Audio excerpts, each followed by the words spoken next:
pour la bande originale du jeu, on a essayé d'être... For the soundtrack of the game, we tried to be very close to what is done in film. We were constantly asking at each place in the game, why are we putting music here? What is it going to say? So we focused the music on bringing emotion, which is interactive, and supports the character's arc. I'm sorry, honey. I'm sorry. I'm sorry. You know I love you, don't you? You know I love you. We make games that are very narrative. We're really into interactive drama, so the soundtrack also had to go in that direction, supporting the three characters' very different stories. We really wanted three colors, three musical sound identities, and from there, having three composers made sense, since the story of Kara, Marcus, and Connor are all completely different.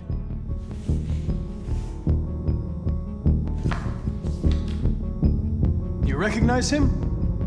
It's Carlos Ortiz. For Connor, we wanted a soundtrack that could be very cold and very mechanical, very machine-esque somehow. For Kara, we wanted a soundtrack that would be very moving and emotional. It was about the quest for identity, but it was also a journey about love and empathy.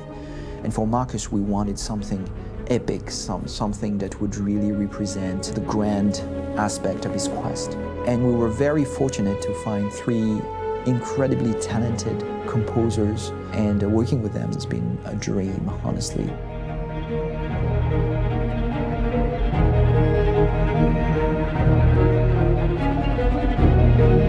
My name's Philip Shepherd, and I'm a composer and a cellist and a producer. And today we're at Abbey Road Studio One, which is my favourite studio in the world. And today we're recording the soundtrack for Kara from Become Human.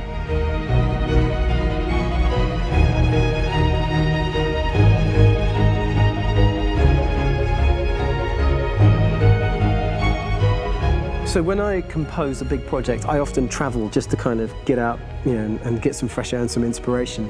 And I go hiking and traveling in Montana a lot. I had a log fire in the room that I was staying in, and the flames were kind of making absolutely direct music. And it became the basis for Kara's theme, and it sounds something like this.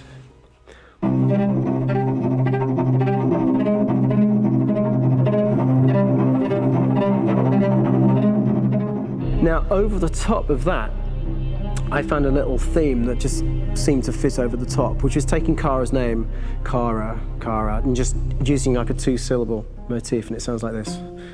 We're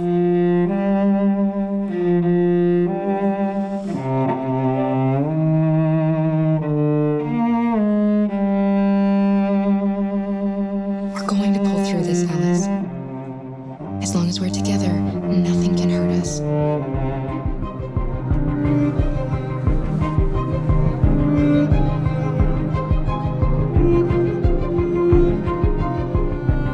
And all the time that's fitting over.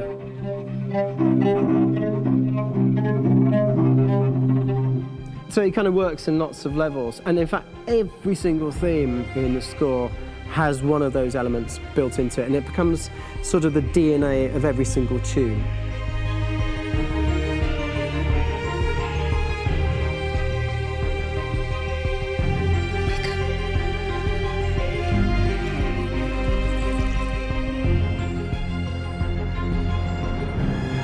For me, writing this theme for Kara, I actually had to tap into what it feels like to be a father to daughters. I really had to tap into everything I feel about my daughters and thinking, well, if I had to write music for them and that sense of trying to protect them but also give them the freedom, that's totally where it came from. Because each composer has been given the sort of narrative responsibility for very different characters, I haven't had to sort of go into other styles. I can actually be very loyal to this particular character and sort of hopefully encapsulate her. But it means also I've suddenly become very connected to this character. And if for some reason it goes to game over earlier, I'm going to be mortified, you know? They're over there! Starting a new project, for me personally, it's always finding the right tone, finding the right color, I like to call it. For me, it's finding that right texture that actually sits against picture really well. One of the biggest things is I created custom instruments for Connor.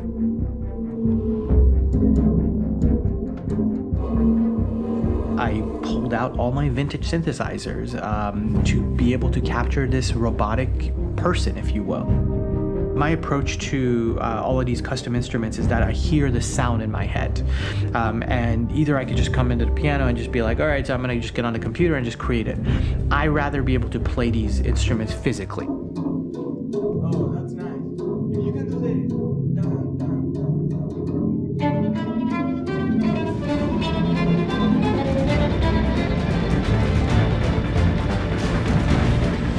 As soon as you see Connor the first time, there is a really interesting thematic idea that you hear, and that's just made out of a Moog synthesizer, but completely manipulated in multiple ways. And it's robotic. It has a little bit of an emotional to it. He's on his mission, so you feel that as well. So it just kind of gives you that cold, motionless, with a mission in hand that you kind of feel throughout the whole thing.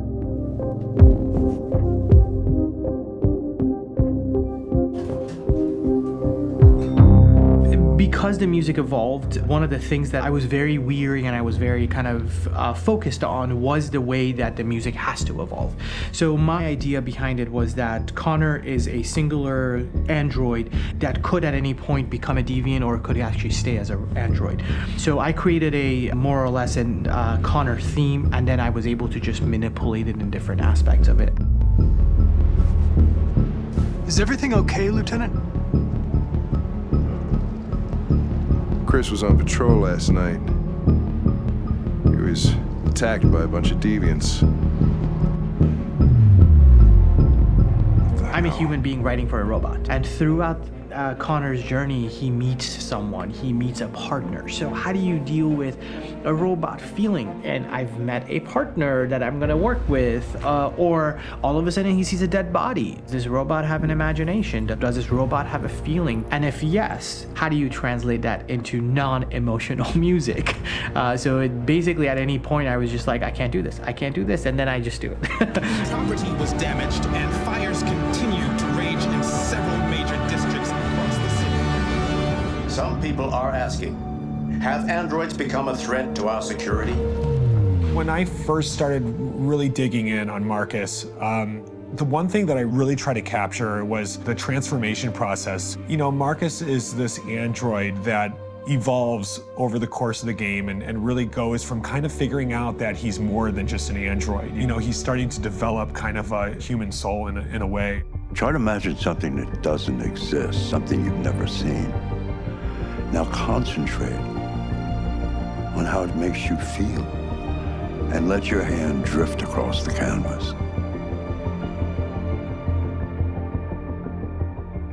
The other side of Marcus that I really latched onto was that he almost became a savior for a lot of the other androids in the game. So when I started developing the theme for Marcus, I really made it like a church hymn.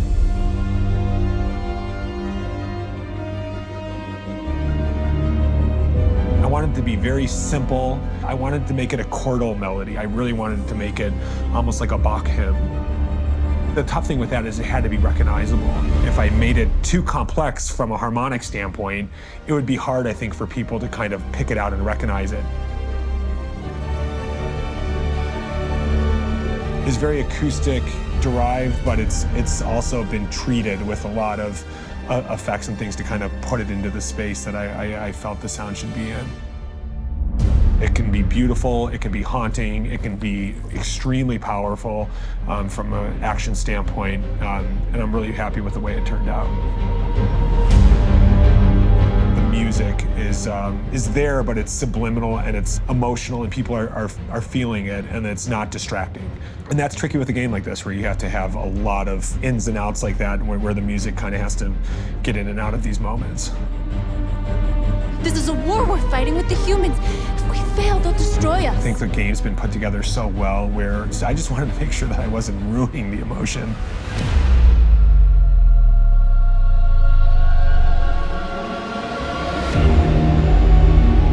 I I gotta be honest, when we first started on this path, I said, oh man, this could be pretty messy, you know? I mean, it could feel disconnected, but I mean, it's amazing how they really guided us and got us to really kind of all be in the same world, but at the same time feeling completely different. So it's really gonna stand out and kind of be one of those games where people are really gonna notice the music and kind of how it was crafted, and, you know, and all the hard work that went into being able to pull it off in a graceful way.